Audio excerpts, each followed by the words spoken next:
Espírito Santo, dá-nos a graça de compreendermos a palavra do Senhor e a docilidade de acolhê-la em nosso coração.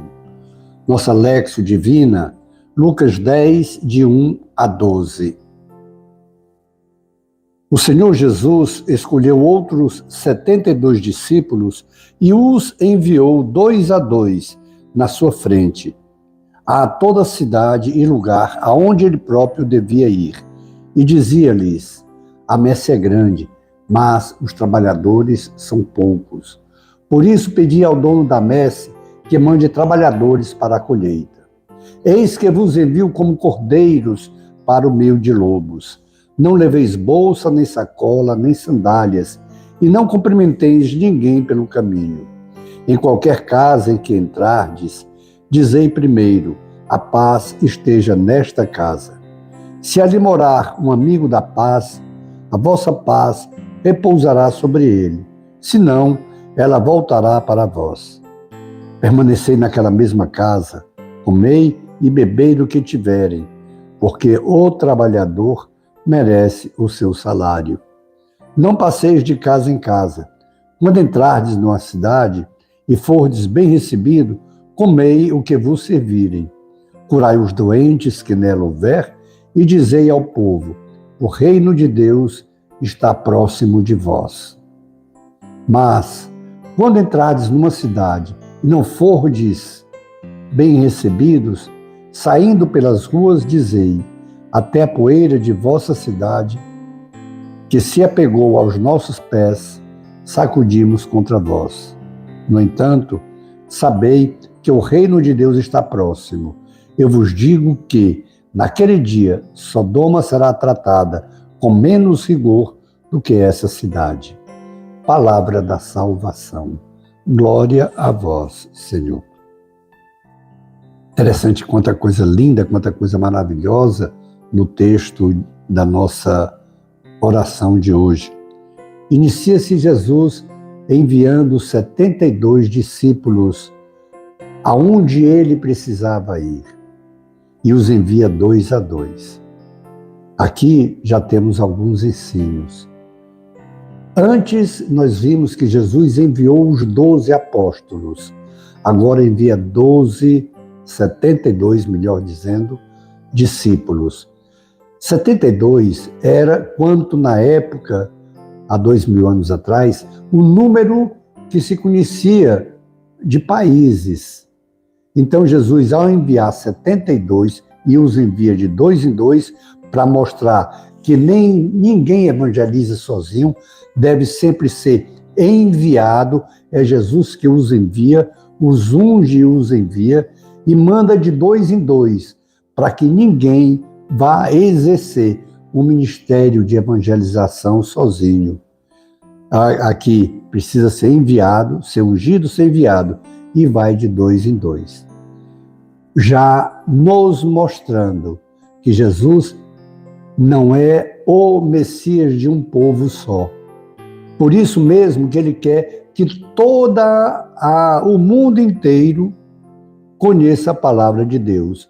Como 72 são o número dos povos conhecidos na época, existentes na época, então ele envia 72 para nos dar a entender que a sua boa nova, que o seu evangelho deve chegar ao mundo inteiro.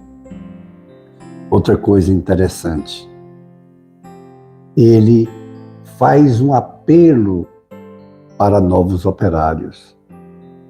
Ele diz: a messe é grande, mas os trabalhadores são poucos. A messe, onde precisa ser evangelizado. O mundo inteiro, como ele deixou entender, ao constituir 72 discípulos. Mas ele faz um clamor, que esse clamor atinja a muitas pessoas, para que sejam também novos discípulos. Mas Jesus, ao fazer esse clamor por novos discípulos, ele já mostra logo que esses discípulos precisam ser desprendidos, não sejam gananciosos, não sejam aqueles que tiram proveito para enriquecer do Evangelho. Jesus não chama novas pessoas, novos trabalhadores, no sentido de enricarem, de fazerem fortuna, fazerem império em nome dele. Não. Ele diz, sim, que o operário é digno do seu sustento. Todo aquele que dedica a sua vida à evangelização, ao anúncio da palavra de Jesus Cristo, todo consagrado, todo aquele que se ordenou, que é de instituição religiosa, congregação, que é sacerdote, que é até leigo mesmo, consagrado numa vida total de dedicação, eles merecem, eles precisam do seu sustento.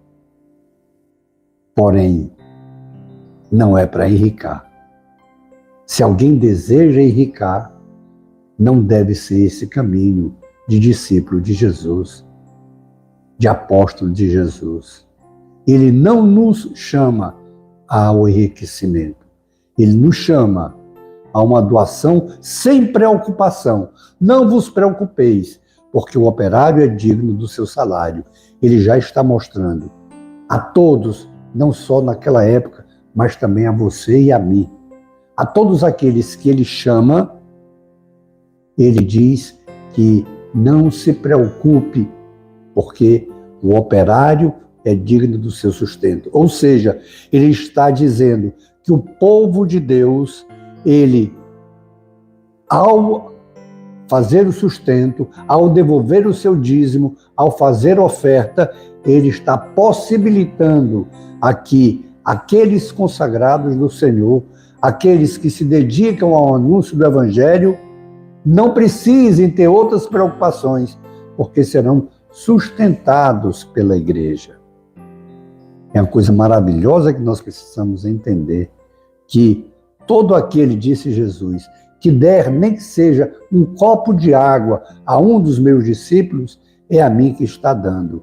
Ou seja, as pessoas que possibilitam que hajam evangelizadores, esses trabalhadores que o Senhor chama para a sua messe, aqueles que dão possibilidade no sustento dessas pessoas, eles recebem a graça tão grande quanto os evangelizadores, tão grande quanto aqueles que se dedicaram ao anúncio do reino de Deus.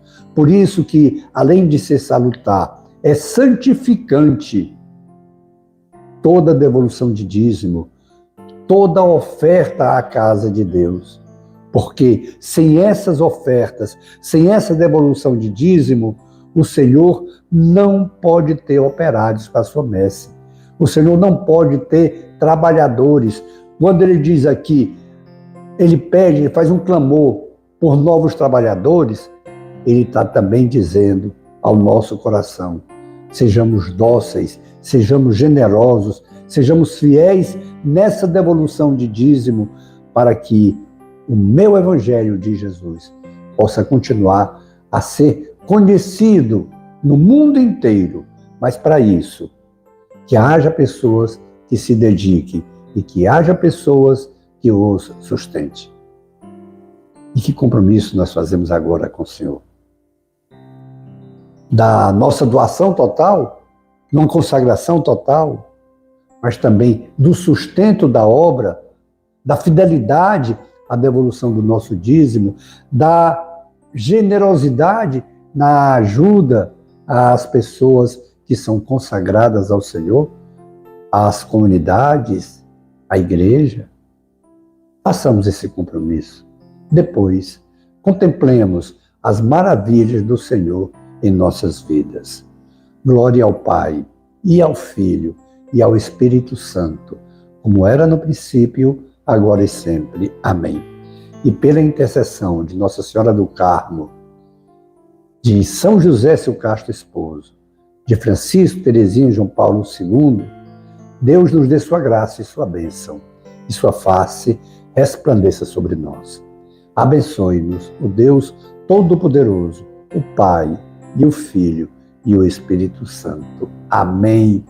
Face de Cristo, resplandecei em nós.